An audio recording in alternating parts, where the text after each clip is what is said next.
I'll be frank. Our lifestyle in 1971 would qualify us for inclusion in the great mass of the homeless today. We had no permanent residence, our living quarters, a vehicle, and we depended on the kindness of others, oftentimes strangers, to provide us with a bed. But this was back in the days when the most likely description of us would have been that we were a model hippie family. After all, what could be more hippie-ish than living in a yellow VW bus? All we lacked was to paint flowers all over it. That would have clinched the deal. We even had clothes rods installed and a chest of drawers in it to hold our clothes. When we left Arkansas in January, Abby's mother gave us a chest of drawers. We took out the middle seat of the VW and we set the furniture against the side of the van behind the driver and bolted it down to the floor. When we started out on our travels the next day, it only took us one or two curves to realize that our first stop had to be a hardware store to buy hooks to keep the 4 drawers closed. Well, either that or we could have strapped the kids to the front of the chest of drawers. After all, this was before the days of mandated seat belts for passengers or special children's seats, so the kids roamed the van and laid down to nap as we traveled. It wasn't a traffic violation back then not to have seat belts in the back or not to have children buckled into special seats at all times. Even if it was, hopefully the statute of limitations has elapsed by now, 52 years later. The bus contained the sum total of our personal belongings, except for household items for the kitchen, for example, that were stored at Rockford, Illinois, to be crated when we were ready to actually leave for Brazil. We visited the French market in New Orleans in mid-April, and when we returned to the car, we noticed that the cassette recorder had been moved, but it was only at the motel that night we realized all 10 of Abby's dresses hanging on the clothes rod near the side window had been stolen. Thieves had forced open the side window and extracted almost all her entire wardrobe. At all the subsequent stops at churches, the ladies pitched in, bought material for Abby, who used their sewing machines to make dresses, and others went out and bought dresses for Abby. Hadn't Jesus warned us, "Lay not up for yourselves treasures on earth, where thieves break through and steal"? He also said, "Take no thought for yourselves, for your life, what ye shall eat, what ye shall drink, nor yet for your body, what ye shall put on." Well, I think Abby could be excused for having some thoughts about what she would put on in this case. But as the Father clothes the lilies of the field, through dear Christian sisters, he also provided Abby with plenty to wear.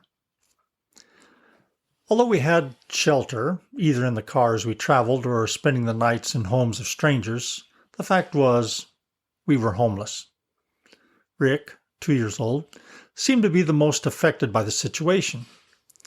For 10 weeks, from mid-June to the end of August, while I was taking the Summer Institute of Linguistics course offered by Wycliffe translators at the University of Washington, members of a church in Tacoma offered us one of their tourist cabins to live in. My entry for June 16th read, "Moved into tourist cabin. Bought food, which came to $10, leaving me $3.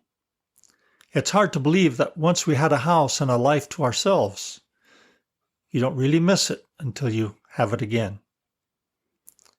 It was a 40-mile drive each way to Seattle every day. The free lodging compensated for the expense of the travel and wear and tear on the car, but this also meant I was not preaching at churches.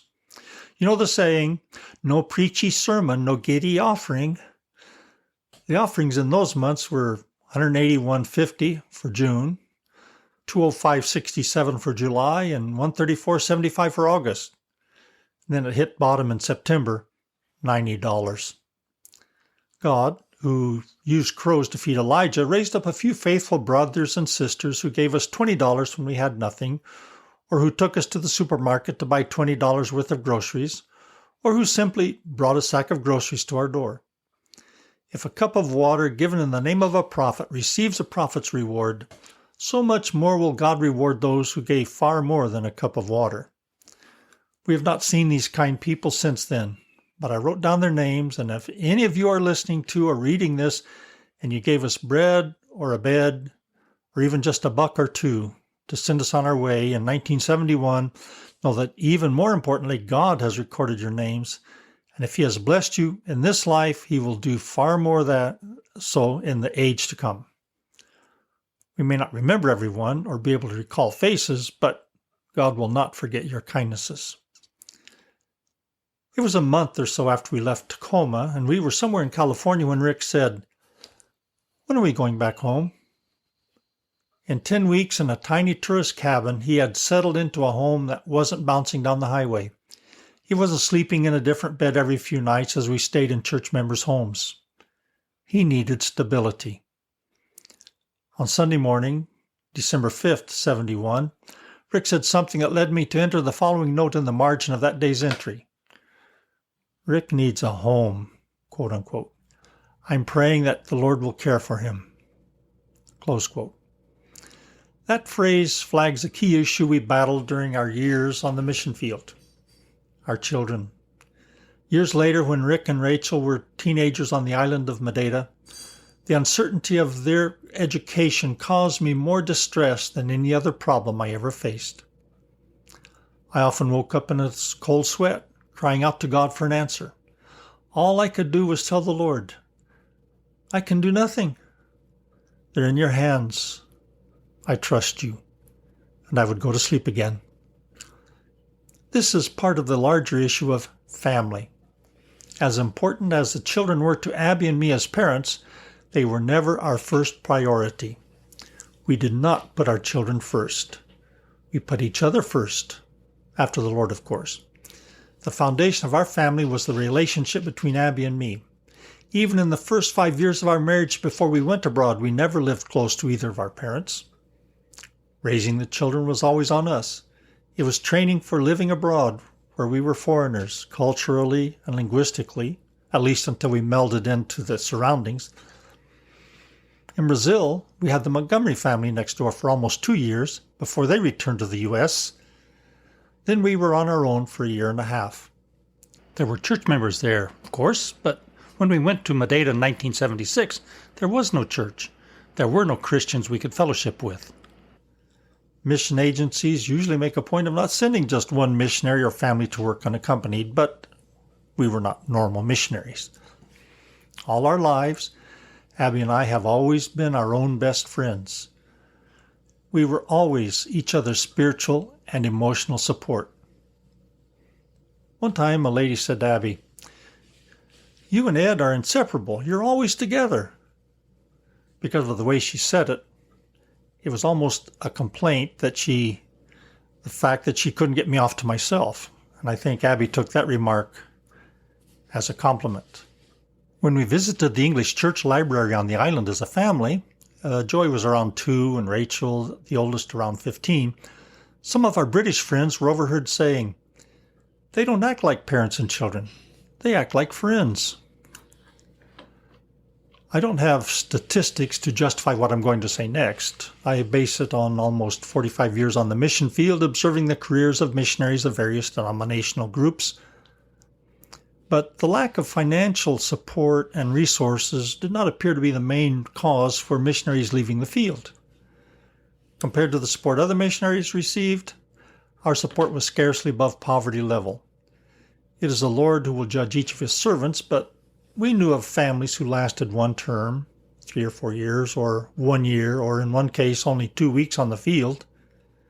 And based on what we knew, the problems were interpersonal in the family and not due to the lack of financial resources. I'm sure many times concerns for the children were a driving force in the decision to leave the field.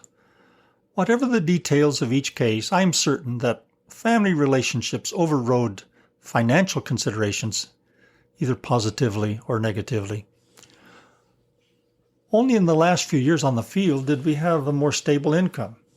We never had a lot of money, but we had the Lord and we had each other. In 1971, we didn't have a home, but we were a family. The kids were a source of comfort. Well, usually. Here's an entry I found in July 1971 when we were living in the tourist cabin. I entered this little story. Abby was cleaning the house and fell on the sweeper and hurt her knee. Rick, 2, came to tell me that Mama was crying, but when I didn't do anything, he went back. Rachel, 3, then added her words of comfort and encouragement. Well, she'll live. As a family, Abby and I always sought to present a united front in dealing with the children. There was no chance of their playing one of us against the other. And that united front extended to our mission work. She and I have always been a team, and we still are. God put us together because we each have certain gifts. I'm smart enough to know that Abby is smarter than I am in certain areas. Not only smarter, but spiritually in tune in ways I may not be.